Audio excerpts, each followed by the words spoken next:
Hello दोस्तों, स्वागत है आप सभी का एक बार फिर से मेरे YouTube चैनल जीनियस एकेडमी पर। दोस्तों, आज हम बात करने जा रहे हैं एजीएस ट्रांजैक्शन टेक्नोलॉजी लिमिटेड के आईपीओ के बारे में। जो ये आईपीओ आ रहा है, तो इसके क्या एडवांटेज और क्या डिसएडवांटेज हो सकते हैं। अगर हमको इसमें सब्सक्राइब करना चाहिए तो ऐसे क्या फीचर्स हैं, क्या इस कंपनी की स्ट्रेंथ है कि हमको इसके साथ जाना चाहिए, और अगर नहीं करना चाहिए तो ऐसी क्या वीकनेस है इस कंपनी में, या आने वाले टाइम में ऐसे क्या थ्रेट्स हो सकते हैं जिनके वजह से हमको लॉस देखना पड़ सकता है। तो इन्हीं सारी टॉपिक्स पे हम बात करेंगे। तो बिना देरी किए वीडियो को शुरू करते हैं। सबसे पहले जानते हैं इस कंपनी के बारे में। एजीएस ट्रांजैक्ट टेक्नोलॉजीज लिमिटेड क्या करती है ये कंपनी। तो AGS Transact Technology Limited is one of the India's leading omni-channel payment solution provider. It is the second largest company in India in terms of revenue from ATM managed service and also the largest developer of point of sale terminal at petroleum outlets in India. तो मतलब साफ है कि ये ATM जो point of cell की जो machine होती है उनकी प्रोवाइडर कंपनी है। चाहे वो जो है पॉइंट ऑफ सेल चैनल की बात करो, चाहे पेट्रोलियम जो कंपनीज हैं, पेट्रोल पंप पे आपने जो एक अलग टाइप की पॉस मशीन देखी होगी उसकी बात हो रही है, वो मशीन प्रोवाइड करने की बात हो रही है। तो ये इंडिया की सेकंड लार्जेस्ट कंपनी है जो इस तरह की सर्विसेज दे रही है। It not just serves in Indian market but also expanded internationally in other Asian countries including Sri Lanka, Cambodia, Singapore, Indonesia and Philippines। ये इन कंट्रीज में भी अपनी सर्विसेज दे रही है। इस हिसाब से ये एक इंटरनेशनल कंपनी है और इसकी जो मेन सर्विसेज है वो फाइनेंशियल सर्विसेज में है, जो पॉइंट ऑफ सेल और एटीएम की सर्विसेज दे रही है। The firm primarily operates in 3 business segment. इनकी जो कोर बिजनेस सेगमेंट है वो 3 है। तो वो कौन कौन सी 3 सेगमेंट है, आइए बात करते हैं। सबसे पहले payment solution services such as ATM, CRM outsourcing, cash management services, digital payment solution, transaction switching services, point of sale machine services, agency banking etcetera. As of August 31st, 2021, it has a portfolio of 14,099 ATM and CRM under outsourcing and 19,161 ATM and CRM under managed services segment.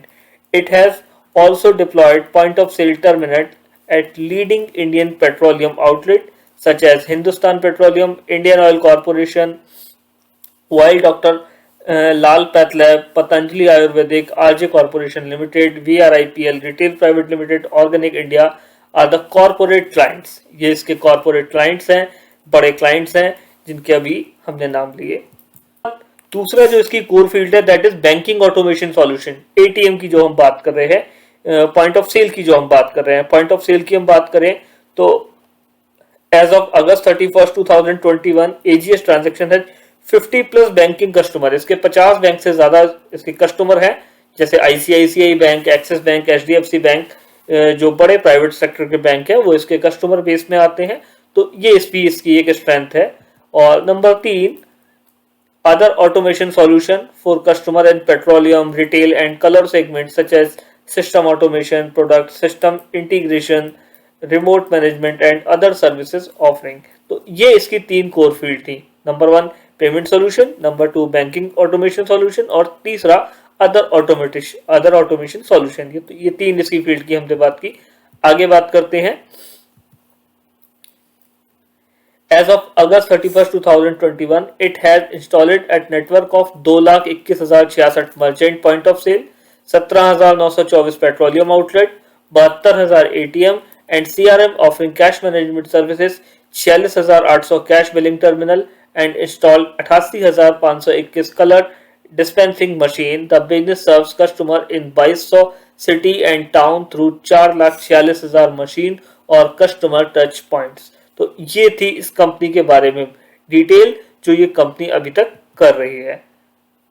क्या इसकी competitive strength है, तो an integrated omni channel payment and cash solution provider है ये, diversified product portfolio है इसका, customer base and revenue stream है, strong capability to develop customize in house solution, long standing relationship with global technology provider जैसे कि डाइवोल्ट और नेक्स्ट्रॉफ्ट, ACI, ये कंपनियां हैं जिसके साथ लॉन्ग एसोसिएशन है, और strong in house infrastructure and technologies capability. तो ये इसकी कॉम्पिटिटिव स्ट्रेंथ की हमने बात की।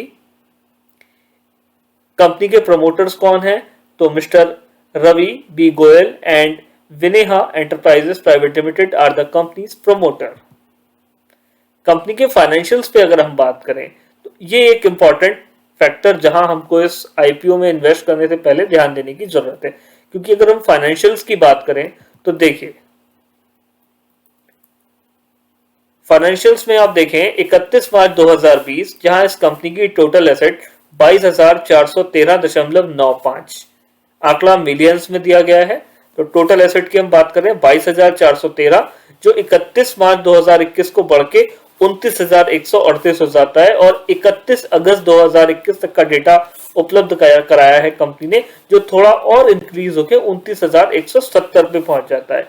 लेकिन प्रॉब्लम कहां आती है? प्रॉब्लम आती है रेवेन्यू पे, जहां कंपनी 31 मार्च 2020 को 18,335.26 मिलियन का रेवेन्यू अर्न कर रही थी, वो ड्रॉप होता है 31 मार्च 2021 में 17,971 पे, और 31 अगस्त 2021 जहां ये 5 महीने का डेटा कंपनी का।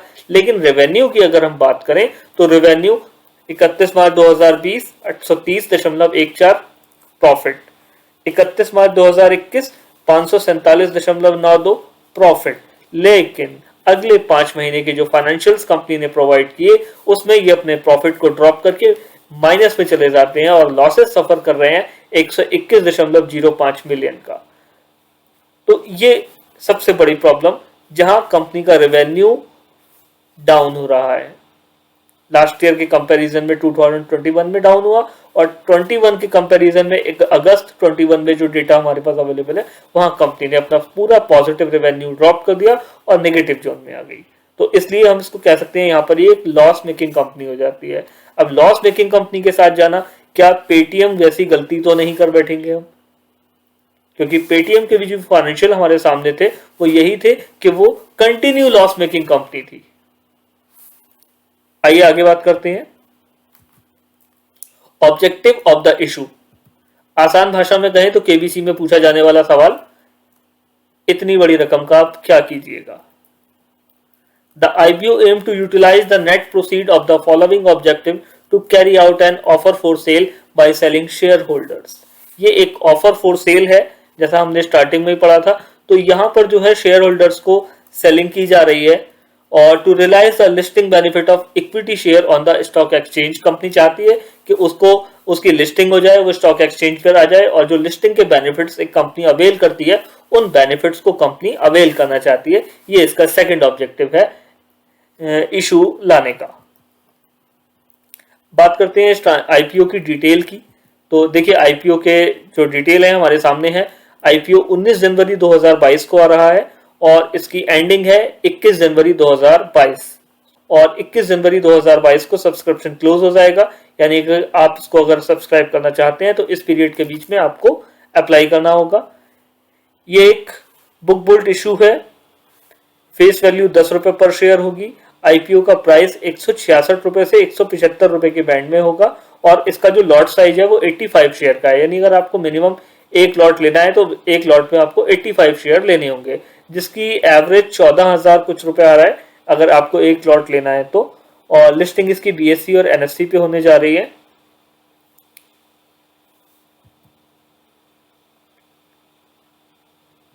टाइम टेबल की हम बात करें, मैंने पहले बताया 19 जनवरी को आईपीओ खुलेगा, 21 जनवरी तक आप इसको अप्लाई कर सकते हैं। अलॉटमेंट 27 जनवरी को होगा, और रिफंड जिनको सब्सक्रिप्शन नहीं मिल पाएगा उनका 28 जनवरी को होगा, और आपके डीमैट में जो शेयर्स क्रेडिट होंगे that will be on 31 Jain, और लिस्टिंग की जो डेट है वो 1 फरवरी है। लॉट साइज की मैंने बात की आपके साथ, 85 शेयर्स की एक लॉट होगी। एक रिटेल जो इन्वेस्टर है वो मिनिमम एक लॉट और मैक्सिमम 13 लॉट के लिए इन्वेस्ट कर सकता है। यानी आपको इन्वेस्टमेंट के लिए मिनिमम 14,875 रुपए और मैक्सिमम 1,93,375 रुपए आप इसमें इन्वेस्ट कर सकते हैं।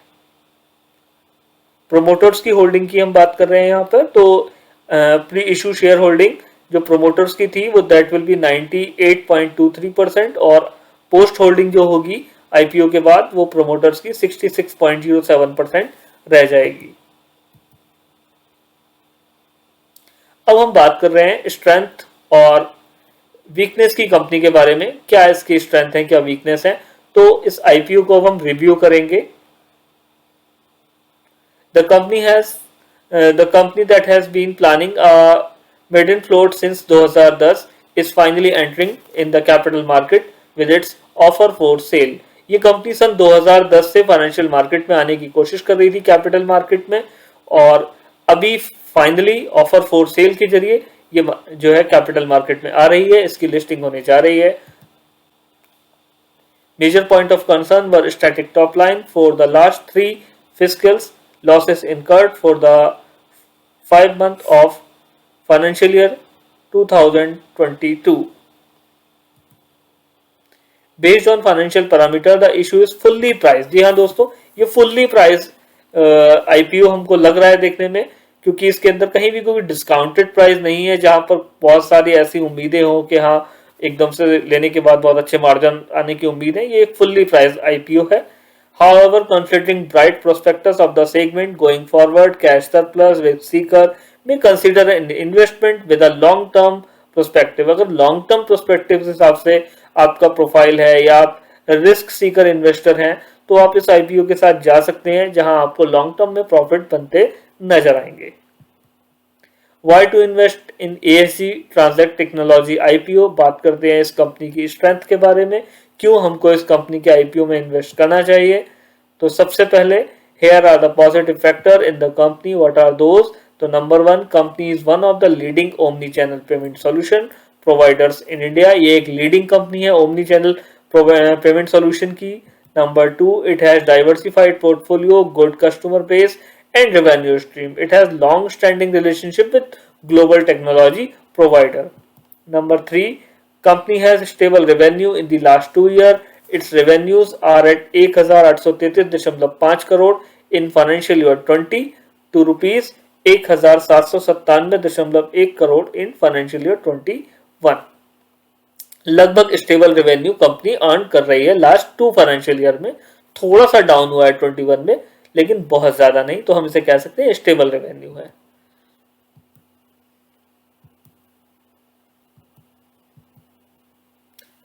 Risk factor of investing in AGS transact technologies IPO. बात करेंगे क्या रिस्क इस कंपनी के साथ एसोसिएट है।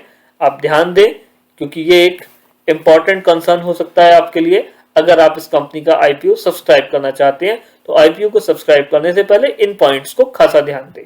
Number 1, company IPO has only offer for sale for rupees 680 crore.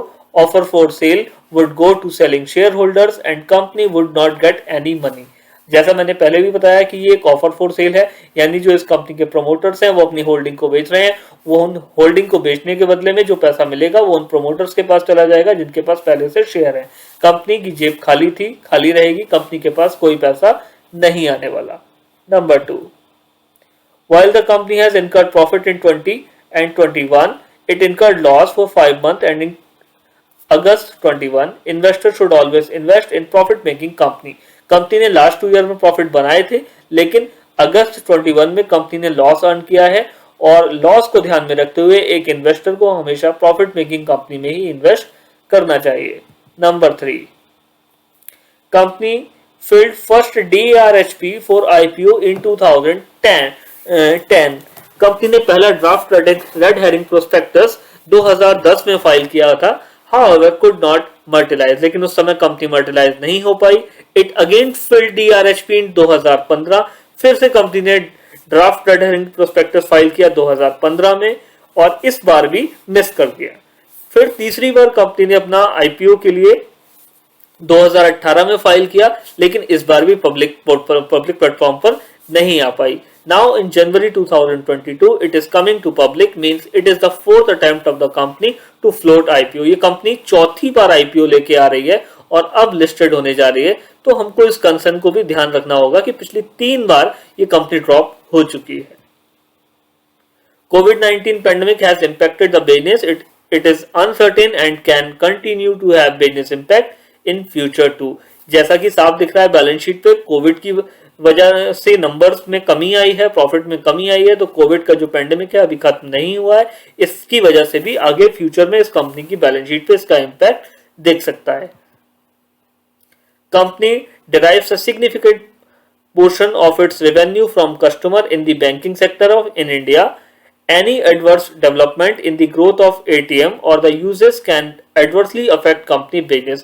Company की जो मेन कोर फील्ड है वो हमने देखा ATM है, तो अगर ATM के यूजेस में कहीं कोई पैरामीटर में चेंजेस आते हैं या टेस्ट एंड प्रेफरेंस टेक्नोलॉजी के चेंजेस की वजह से ATM बिजनेस पे कोई इफेक्ट आता है, तो कंपनी का मेजर जो सोर्स है वो ATM है, तो कंपनी एडवर्सली अफेक्ट हो सकती है। Company derives a substantial portion of revenue from a limited number of customers. If there is any loss of one or more customer, it can have an impact on business. Company के जो customers हैं वो repeated customer हैं, limited number of customer है जो company को continue earning दे रहे हैं। अगर किसी तरह का कस्टमर बेस में चेंज होता है तो यहां पर भी कंपनी को लॉसेस सफर करने पड़ सकते हैं या कंपनी के बिजनेस इम्पैक्ट हो सकता है। Government of India is aiming towards moving completely digital. Decreases in the use of cash as mode of payment can have an adverse effect on business. यहाँ पर हम सच में बिजनेस की अगर बैंकिंग की पॉलिसी को भी देखें तो गवर्नमेंट हमारी कंटिन्यूस बात पर प्रेशर दे रही है कि हम गो डिजिटल कैश को कम से कम यूजेस में लाना चाहती है, तो वहां पर भी एटीएम का जो यूज है वो एडवर्सली अफेक्ट हो सकता है अगर गवर्नमेंट और ज्यादा रिस्ट्रिक्शंस इंपोज करती है या हम कंटिन्यू डिजिटल होते चले जाते हैं और ज्यादा, तो एटीएम के यूजेस में कमी आएगी और बिजनेस इंपैक्ट होगा। Investors should read complete risk factor indicated in the red herring prospectus of the IPO document before investing in this IPO. आप IPO का जो रेड हेरिंग प्रोस्पेक्टस होता है उसको पहले ध्यान से पढ़ लें, तभी इन्वेस्टमेंट के लिए आगे बढ़ें और IPO को सब्सक्राइब करें। इट इज गुड और बैड फॉर इन्वेस्टमेंट। क्या करना चाहिए हमें? हमने कंपनी की स्ट्रेंथ और वीकनेस दोनों को स्टडी कर लिया, पढ़ लिया, अब हमें क्या करना चाहिए? Investors should always invest in a company that has strong financial track record. This company has generated stable revenue in the last 2.5 years. However, company profit dropped from 20 to 21 and it incurred losses for 5 months ending August 21. Investors should invest in consistent profit making companies towards in medium to long term. एक समझदार investor को उन्हीं company में invest करना चाहिए जो लगातार profit कमा रही हो। यहाँ कंपनी पिछले 2 सालों में स्टेबल रेवेन्यू अर्न कर रही है, प्रॉफिट कमा रही है, लेकिन थोड़ा सा स्टेबल है, ग्रोथ नहीं है। और जो 21-22 फाइनेंशियल ईयर के अगस्त के नंबर कंपनी ने दिए हैं उसमें कंपनी का नेगेटिव प्रॉफिट है। तो ये आप पर डिपेंड करेगा कि आप अब इसको कैसे लेते हैं। अगर आप इस कंपनी की आईपीओ में इन्वेस्ट करना चाहते हैं तो इन्वेस्ट करने के लिए आपको आपके डीमैट अकाउंट से आईपीओ को सब्सक्राइब करना होगा। अगर आपके पास डीमैट है तो आप अपने डीमैट से आईपीओ को ड्यू टाइम में ले सकते हैं। अगर डीमैट नहीं है तो आप नीचे दिए गए लिंक से अपना डीमैट खाता फ्री खोल सकते हैं और उसके बाद इस आईपीओ को सब्सक्राइब कर सकते हैं। उम्मीद करता हूं दोस्तों वीडियो आपको पसंद आया होगा। वीडियो पसंद आया हो तो वीडियो को लाइक करें, चैनल को सब्सक्राइब करें, बेल आइकन दबाना ना भूलें। Thank you very much.